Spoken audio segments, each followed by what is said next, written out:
My name's Nick Hearn. I've been planted here today by the event sponsor SAS. I attended last year's Digital Day Out conference, and the world has changed in the 12 months between last year's and this year's. A lot of people ask me, why is SAS sponsoring today? Well, we're very proud to be principal sponsor of the Digital Day Out. As a global leader in business analytics, we inherently understand the business imperative of driving actionable insights from the data to create competitive advantage. And we're excited to see some of those outstanding business benefits being driven here today. It's about personalisation and personal spaces and being invited in.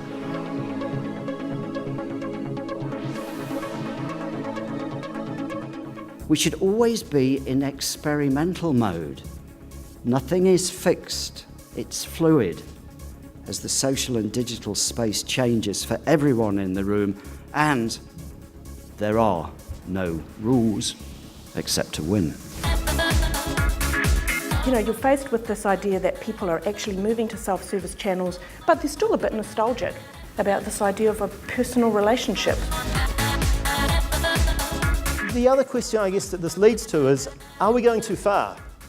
Do people not want this? Are we getting too invasive?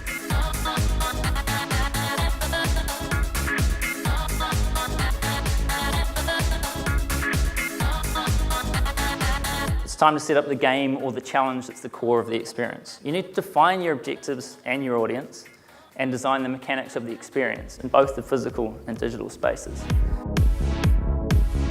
There's a place for physical retail, but physical retail and service are going to have to think differently about it. And for us, it's a challenge as well. We have 83, 84 stores around the country. How should we best use those stores in a world where consumers want to do more and more in the online space is an enormous challenge.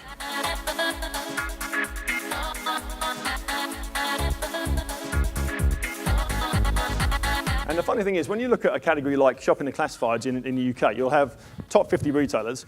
None of them will not be doing paid search. Like, none of them. It's just completely unthinkable. Because when people search for donut and you sell donuts, then you usually want to appear. That seems like a logical thing. But actually over here, it's not the case. These sites are buying tons. Often competitors are not. Now, there are some good reasons for not buying it. I've just not come across any. You will find insights that allow you to be more interesting.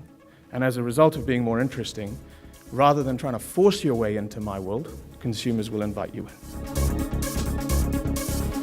Really what our role is within this now is to be the curator. We are no longer the creator, we're just the curator. And our job is to make sure we provide them with the really cool, useful tools that enable them to use Pinterest, enable them to use Facebook, etc.